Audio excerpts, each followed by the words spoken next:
Welcome back to another episode of the Scoreboard. Once again, I am Smokey and Alex is not here. He's once again blaming it on moving and having a bad connection, but we all know the truth. It wasn't the 49ers this time. It was because the Alabama Crimson Tide got left out of the playoffs. Me? I'm glad you asked. I am good. I am better than the Texas Longhorn fans. Yep. Once again, the Georgia Bulldogs came through and put a whooping on the Longhorns. Now, it was much closer this time. Not quite like the first time, but the stakes were just higher. And we are going to the playoffs with a first round bye. So it's really good, and Texas has to play in that first round. Looks like that second seeding may be the easiest path to the national championship. We'll see about that. But yeah, Texas Longhorns have to play in the first round. Alabama Crimson Tide knocked out of the playoffs. Ole Miss Rebels, maybe you thought they had an outside chance of getting in, but they're out. Miami Hurricanes, they're out. And also the South Carolina Gamecocks, they are out. Now, all of these teams, fans at least had aspirations of their team making it in there, but they're not. But anyway, this is about the NFL and week 15 of the NFL 2024 season. Let's start with a little recap of our picks last week. Fairly productive for a 13-game slate. Let's see, we disagreed on the Saints and Giants game, and once again, like every loss that I've taken in these picks this season, the Giants should have won that game. Drew Lock had the game, won at the very end, but didn't quite muster up what it took. I mean, the Saints even had Derek Carr knocked out of this game. The Giants should have won, but he blew it in the very end. Malik Neighbors is a star, though. I've been saying that all season, and you found out that he is. The Jags and the Titans was the only other disagreement we had. I got that one. That was a nail-biter and a very ugly, ugly game. Mac Jones did get the win, but he did not do what I told him to do and go out there and prove that you can be a starter in the NFL once again. Didn't quite pull that off, but he did get the win, and Jags won for my pick. So we had two disagreements, split both of those. Overall, for a 13-game slate, it was very productive, 10 each on the week, bringing the total of the season 149 for me, 153 for Alex. I still have 4 picks I need to make up somewhere in these last 3 games. So let's get into these picks and see if I can get it done. Starting off with the Rams taking on the 49ers, and the 49ers will be at home here. This should be a shootout in my opinion. I think both of these teams have really potent offenses, and both of these teams have struggled at certain points in the season. Both of these teams still have a shot to win the division, and they are going to go tooth and nail right here over this game. It's a tough one to pick right off the top. The Rams are coming off of a huge win over the Bills, which may be the best team in the entire NFL. The Rams have a little bit of momentum.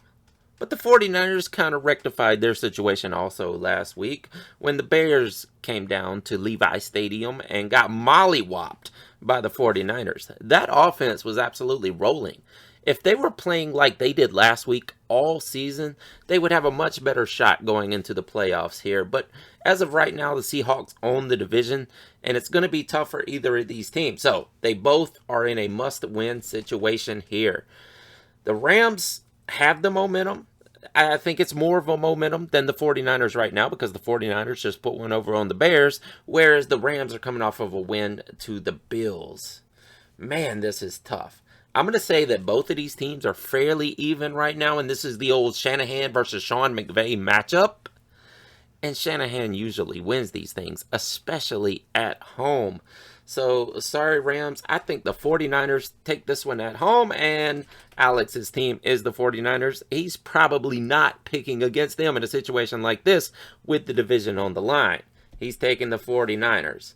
The Cowboys and the Panthers. This is a tank bowl. Both of these teams still look like they are trying to win on the field. I think the Panthers are actually in a better situation right now than the Cowboys are to win this game. Not only at the Panthers at home, but their offense is operating much better than it was early in the season. But both of these teams have little to no wins on the season. So it's still a tough matchup, and it's really hard to pick. But I am going to do the same thing and say that I'm giving 3 points to the home team because I think Bryce Young is just playing lights out. I know it sounds weird. They don't have the wins, but Bryce Young is playing really great. He's out there playing his heart out. He wants to be the starter on this team next season, so he's going to give it everything he has and try to win against the Cowboys. Alex does not agree with that. I don't understand. He hates the Cowboys, but I guess he thinks they have the edge in this game. He is picking the Cowboys. So that is our first disagreement. The Chiefs and the Browns. Listen, if you look at these two teams' records, you're going to say, my God, the Chiefs are going to stomp the Broncos. If you're only looking at the records, but if you watch these games, the Chiefs are not as good as that record. I know I've been saying it every week if you've been listening to all these episodes. The Chiefs are absolutely not as good as that record. But in every single situation, it seems, where the game comes down to the final few moments, the Chiefs always have luck or the refs on their side every single time. I mean, you can bounce a game-winning field goal off the uprights. They're going to win, especially in a game like this against the Browns. Now, the Browns are going to put up a fight. It's going to be a close one, just like every single game. The Chiefs are going to win this one. Alex agrees with that also. One more thing I'll say about the Chiefs, though. It feels like seasons of past when we saw the Steelers do this in one of Big Ben's last seasons. And the Eagles did it most recently. And the Vikings with Kirk Cousins did it a couple seasons ago. Where these teams are winning very close games and have a phenomenal record going into the last few games of the season. And then it all falls apart. Sometimes they end up hitting the playoffs and completely falling apart and bottoming out in the very first game of the playoffs and get knocked out. I'm wondering if that'll happen to the Chiefs. I want to say the trend looks like it will happen for the Chiefs, but it probably won't just because it's the Chiefs, and the NFL does not want that to happen because, like I say all the time, the NFL loves these huge dynasties, and they are going to protect the Chiefs with everything they have. I'm not saying it's rigged. I'm just saying it's favored. The Chiefs are absolutely favored by the NFL. They draw ratings. They have Taylor Swift. They have Patrick Mahomes. The NFL wants the Chiefs to win. So if there's any way they can favor the games in their favor, if that makes any sense, favor the games in their favor, but they're going to do it. They're going to try to protect that asset, which is the dynasty of the Chiefs. And bad news, Browns, you're not winning this one. Dolphins and the Texans. Now, this is another tough matchup because both of these teams are wanting to have a good showing going into the playoffs. Now, the Dolphins still need to win out to get to the playoffs. That's what makes this game so tough because this is a must-win for the Dolphins, and the Texans does not have a stellar record. They need a win also. Not like they're protecting their division because it's almost sewed up at this point, but they have a lot of things to figure out because this team is not quite good enough to win multiple playoff games at this point. So they need to go out there and prove something to themselves. They need to get fired up. They need to get the momentum on their side. And they need to win this one almost as bad as the Dolphins. Maybe not quite as much, but almost. I love Tua. And I think C.J. Stroud is a phenomenal quarterback for only his second season. He's a really good game manager, and he's going to win a lot of games in the future. You know what? I'm going to do it. Since I think these two teams are even also, I'm going to disagree with Alex. I'm saying the Texans are going to win this one at home, but he is picking the Dolphins because he knows how much they need to win, and they've been looking much better as of late. I understand that pick, but I will be picking the Texans. He will be picking the Dolphins. We disagree on that one. The Jets and the Jags. Now, Mac Jones actually went out and got me the win last week. Like I said in the open, he's not proving anything, though, because that was an absolute horrible game. That was a snooze fest. That came down to the very end also. And you got the win, Jags. Even though you're at home here, it's probably not going to happen again.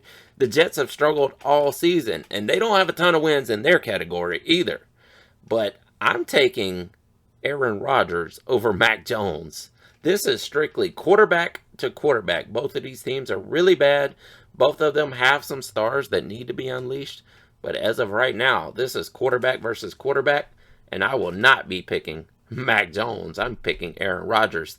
Jets win this one on the road. The Commanders and the Saints. The Saints have absolutely bombed out. They're not only circling the toilet bowl, they're halfway down the drain pipe at this point. Derek Carr goes out in an ugly way, and he's out for the season. So we're not going to see him come back. We're going to see Jake Haener take over for the rest of the season. And I doubt that the Saints win another game for the rest of the season. You'd love to see it. At least I do. I'm a Falcons fan, so I don't mind seeing the Saints suffer. And the Commanders are coming off of their bye. They are fresh and ready to go, ready to hit the playoffs, and they're going to make an imprint on the entire world. Jaden Daniels is on fire. He had that lull. You know, most quarterbacks do have a lull in the middle of the season. Most upstart quarterbacks, most breakout quarterbacks. It does happen. So many times, quarterbacks on their breakout season just have a lull in the middle of the season. And if they are going to be elite in the NFL, they will pick it up by the end of the season. And I think we're seeing Jaden Daniels do that. He is going to be elite in the NFL. The Commanders are going to dominate this game. There's no doubt about it. Even though they're in New Orleans, this should be an easy victory for the Commanders. I'm taking the Commanders on the road. So is Alex. The Ravens and the Giants. There may not be a bigger mismatch on this slate right here. The Giants are going back to Tommy DeVito. Not that they had much of a chance with Drew Lock of doing hardly anything, but I think Brian Daboll and the Giants are planning on tanking out the rest of the season anyway. It's all about your next pick at this point. I don't know if Daboll comes back. You know what? I'm going to go ahead and assume right now that he does. This organization may be thinking, if we give Daboll, who was a coach of the year just a few years ago, the right quarterback, the right draft pick, say a Shedeur Sanders or a Dylan Gabriel, somebody like that. If we get him one of these guys who are showing elite potential, he may be able to turn things around here. We know he's a great offensive coordinator. And if it doesn't work out, that's probably where he's headed to. He's going back to being an offensive coordinator for some other team that is in need, whose offensive coordinator probably became a coach this offseason. But I'm thinking right now they give him one more shot. But for the rest of this season, they're not going anywhere. Tommy DeVito is going to struggle out there, especially against the Ravens defense. The Ravens are going to win this one easily on the road, and Alex agrees. The Bengals and the Titans. Now, I may go back on what I just said, because this is a huge mismatch also. The Titans just lost to the Jags, and the Bengals are coming off of a win over the Cowboys on Monday night. The Bengals have the momentum. I'm sure they're thinking that they can still make the playoffs at this point. That offense is completely dominating in most games. It's just that the defense is not that good. They may let the Titans score quite a few points here, but the Bengals overall are so much better than the Titans right now that this shouldn't be a contest. I'm picking the Bengals to win this one on the road, and Jamar Chase over under 2 touchdowns. I'm going to say over. I think he may get 3 touchdowns in this game because the Titans secondary is that soft, and this could happen. I can't wait to see it. Joe Burrow, Jamar Chase, win this one on the road. Alex agrees with that. Next we have the Patriots and the Cardinals. Now this is tough also. The Patriots are, I think, better than their record, and I think it's all due to Drake May. The team is not phenomenal in any way. They're not elite, of course. But I do think they are good. Or mediocre, which is better than you would think by looking at their record. I'm going to say they're mediocre right now. Drake May is showing flashes in each game that he is possibly elite or will be one day. So he's going to continue to progress. The Pats are going to be better. As much as most of the football world has hated the Patriots, and now we've all turned that on to the Chiefs, they're going to get better. And many people are not going to want to see that. But in future seasons, I can see the Patriots being a threat again and making playoff runs and possibly even Super Bowl runs when Drake May develops into a veteran here. But right now, the Cardinals really need this win. This is a must-win for them. They have absolutely struggled lately. I think they've lost the last 3 or 4 in a row, whereas they did have this division in their hands, and they have let it slip through. And now, like I said earlier, it's going to the Seahawks. But they need this one. They're at home. I'll go with the Cardinals. Alex hates the Cardinals, but he is also picking the Cardinals. So, there's 2 for you, Cards. That you should win this game at home. The Colts and the Broncos. Both of these teams are headed in opposite directions, in my opinion. The Colts are kind of spiraling at this point. They are coming off of a bye, but so are the Broncos. The Broncos have the momentum in their favor. They are both coming off of wins before the bye, sure, but the Colts are not that good overall. They're a pretty horrible team. And I don't think they go for a quarterback next season, but it is a possibility. Because there's a good chance, there's a really good chance that Anthony Richardson is never going to develop. On the other side, Sean Payton thinks he has found his guy in Bo Nix. And by all accounts, I think he's right. I think this guy is the future of the Broncos.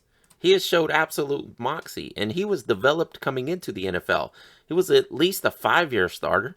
I know he gave Auburn probably 3 good years, I believe, maybe even 4, before he went out to Oregon and played for Dan Lanning.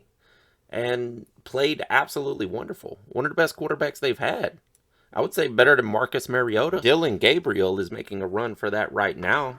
But as of right now, Bo Nix may be the best Oregon quarterback. Well, we got to say Justin Herbert. I almost forgot about Justin Herbert. Justin Herbert may be the best Oregon quarterback of all time. I'd have to look back through some of the older guys, see if there's any names that stand out. But as for recent memory, I would rank Herbert number 1, then Bo Nix, then Dylan Gabriel, then Marcus Mariota. They've had an absolute run of wonderful quarterbacks out there at Oregon. That's why they are the number 1 seed headed into the college playoff. But this game right here, Sean Payton's going to get the win. Yep, they're playing at home too. That Monday night win over the Browns absolutely showed the world that Bo Nix is a competitor and probably going to win a ton of games for the Broncos into the future. Broncos win this one easily at home. Alex agrees with that. The Bills and the Lions. This may be the showdown of the entire week. I don't know why this is not in prime time. This is like a Super Bowl matchup. This may be pre-Super Bowl right here when we see the Bills go take on the Lions in Detroit. Man, this is going to be a good game. The Bills are coming off that loss. It was a very tough loss. 1-point loss to the Rams. Now, I know a lot of people are going to discredit that, but come on. It's the Bills. It's the Rams. It's Sean McVay. You know those things can happen sometimes. I am not taking anything away from the Bills for that loss. It's an 86-point game. Sorry, the Bills are still probably the best team in the league outside of the Lions. And that's why this is so tough right here. Man, the Lions are at home, too. I don't think the Bills take a second loss in a row, though. Alex does. He's got the Lions right here. He's picking the Lions. Man, I'm going to put my faith in Josh Allen. I know I picked Jared Goff to win the MVP this year and go to the Super Bowl. I think the Lions are going to the Super Bowl. I think the Bills are also. I think this is your Super Bowl matchup right here. I think this is not the last time we see these two teams play this season. Alex is picking the Lions. I'm picking the Bills on the road. This is going to be a showdown. That's another disagreement. 3 so far. The Bucks and the Chargers. Another great game. 2 teams that are scrapping and clawing their way to make these playoffs. And I think both of these teams do make the playoffs in the end. Because the Bucks are better than the Falcons. I hate to say it, but they are. They just are. Even though the Falcons won twice to them, the Falcons have taken a downward turn in the past few weeks, and Kirk Cousins looks absolutely horrible. On the other side, we know Baker Mayfield plays hero ball, and he's going to do whatever it takes to try to win a game. If Baker Mayfield makes a mistake, he's back up the very next play, trying to rectify that. He doesn't hang his head. He doesn't pout. He doesn't run off. He stays in there and acts like it doesn't happen and then goes on to the next play. And he loves hero ball, like I said. So that makes the Bucks really scrappy, and they could absolutely win over most teams in the league on any given Sunday. But the Chargers, after taking a loss to the Chiefs, I don't like saying it because they should have won that game. But then again, almost everybody who faced the Chiefs this season should have won that game. But it's the Chiefs. What can I say? The Chargers thumped the Falcons 2 weeks ago, and the Bucks lost to the Falcons twice this season. Man, I got to favor the Chargers here. I got to favor Justin Herbert, the other Oregon quarterback. Man, won't be long till every quarterback in the NFL is an Oregon Ducks quarterback. But yeah, Chargers are great. So are the Bucks, but I'm taking the Chargers because they are at home, and I think they're just slightly more scrappy than the Bucks. So does Alex. We do not disagree on that one. Steelers and the Eagles. This is the battle for Pennsylvania. Coach Tomlin, probably the most brilliant coach in the NFL, has this team ready to go, and they are making their playoff push. They're leading the division, sitting at 10-3, whereas the Ravens have dropped all the way down to 8-5. It looked like they had that division won handily earlier in the season. Not so fast. The Steelers are back on top, and this is a playoff team for sure. I think both of these teams are. The North divisions are just on fire. What can I say? I'm glad I predicted them to put 5 teams into the playoffs this year, because right now, it looks like there's a real chance of that happening. Who do I want in this game, though? Listen, the Eagles have a ton of wins, for sure. Jalen Hurts is not playing like an elite quarterback. What did he throw for 100 yards total in this game? A.J. Brown is mad because he's not getting the passes that he wants. Devontae Smith is not happy. Yeah, this team, the offense is not firing. They continue to win, mostly on the backs of the Georgia defense. Yeah, that defense is full of Georgia players, and that's how they're getting it done. It's not the offense, it's the defense. I mean, you got to give the caveat for Saquon Barkley, though, the rushing leader this season, and also in the running for MVP. We'll see if he wins it or not. Definitely Offensive Player of the Year. Maybe not MVP, because a running back never wins that. But anyway, the Eagles are not quite as good as the Steelers at this time. Me and Alex both are picking the Steelers to go on the road and take down the Eagles and win the state of Pennsylvania for this season.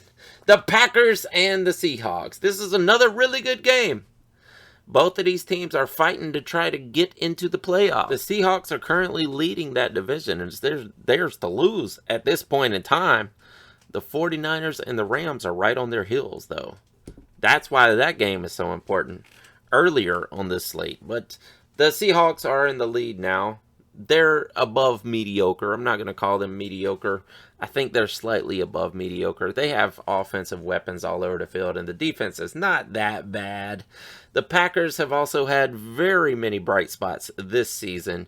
Jordan Love, not quite MVP caliber at all. He's more like C.J. Stroud and just doing what he has to do, managing the game, and getting a good bit of wins. Getting more wins than losses, and that's really important here. Tough division. They're not going to win that division because they're in the division with the Lions, but still a very tough division, and the Packers have a lot of wins here. This is going to be a great game. Like I said, who's going to come out on top? I'm going to say that these two teams are pretty much even. Dead even teams right here. That's why I'll be picking the Seahawks at home, because they're going to have the 12th man out on the field. Well, in the stands technically, but they have the 12th man.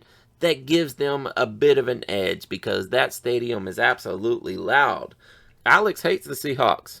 Understandable. I've never had a lot of love for the Seahawks either. But I do recognize how good they are at this time and maybe good enough to beat the Packers. Alex is taking the Packers on the road. I'm taking the Seahawks. That is our last disagreement. So let's talk about these last two games. Bears and Vikings. The Vikings are absolutely legit. Sam Darnold had a lull in the middle of the season too, because this is technically his breakout season. It happens to quarterbacks on their breakout season. Sam Darnold is much older than the other guys that are having their breakout seasons. But here he is, though. He pulled it off. He's going to get paid in the future. I don't know if it's going to be with the Vikings.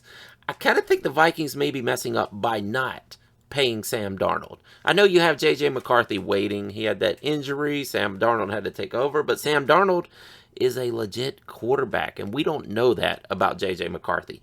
J.J. McCarthy in college at Michigan never had to control games. He never had to take the games in his hands. It was all scheme with John Harbaugh out there. Jim Harbaugh, sorry. John Harbaugh is with the Ravens. I always get those two brothers mixed up. But Harbaugh set up schemes for J.J. McCarthy to win. And it was kind of a system quarterback thing. So I think the Vikings are messing up if they don't at least try to pull like a Packers thing, what the Falcons are trying to do right now, and letting your quarterback sit for multiple years, at least 2 years. Run with Sam Darnold for another year. See what happens. You may not need J.J. McCarthy in the end. It may be a Trey Lance situation where you're like, we don't even need him now. I know we drafted him highly in the first round. We don't need him. We can trade him off.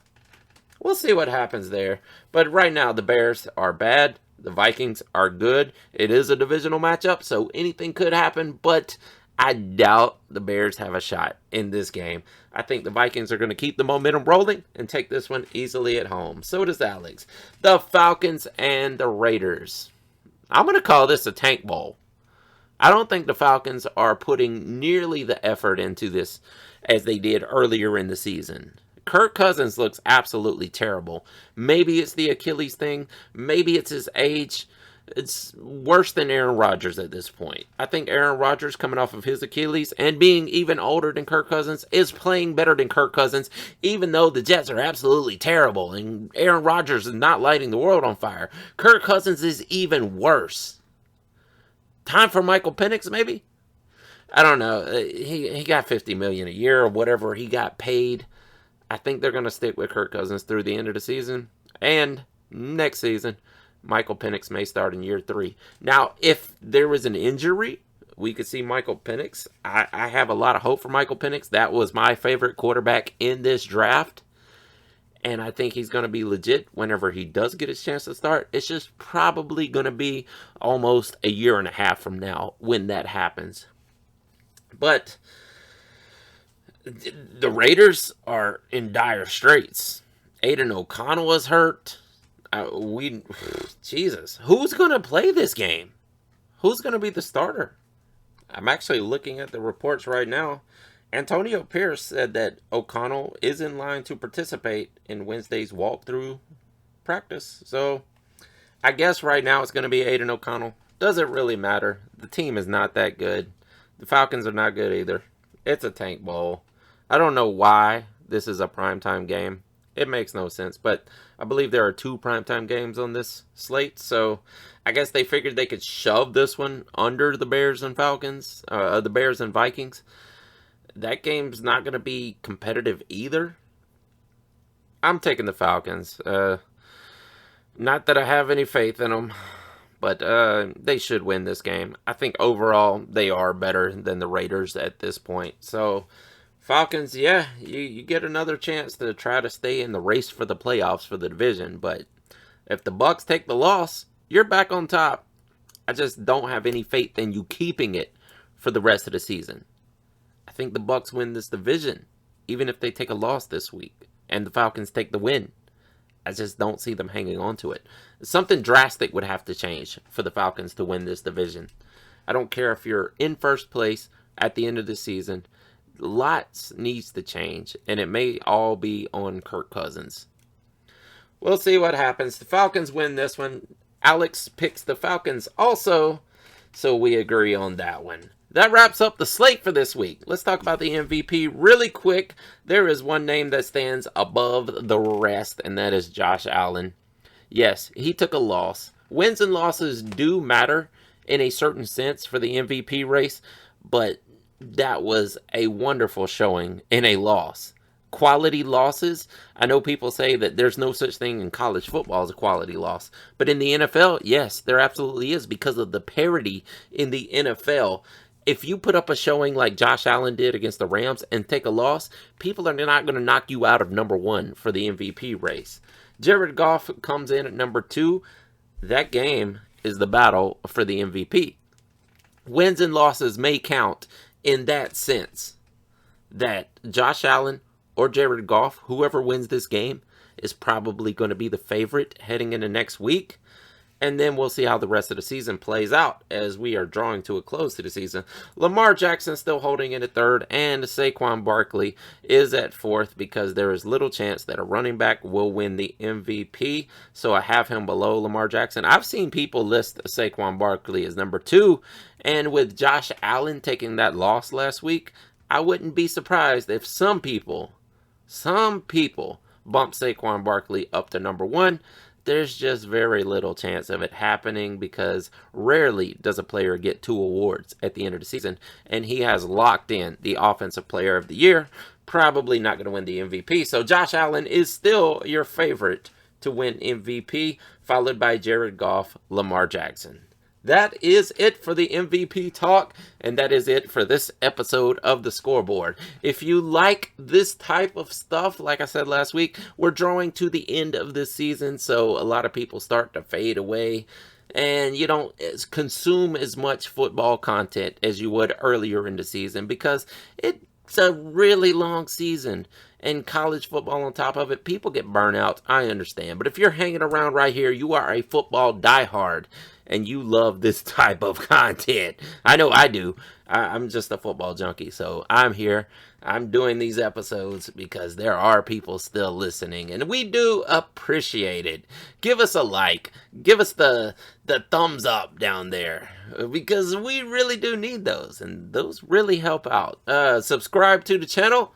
Leave us a comment. What do you think about these games? Who is your MVP favorite? Somebody tell us down in the comments. And that'll wrap it up. For Alex, I am Smokey Rameriz, I guess I don't say that on the non-fantasy football shows. But with that being said, we'll see you next week. Deuces.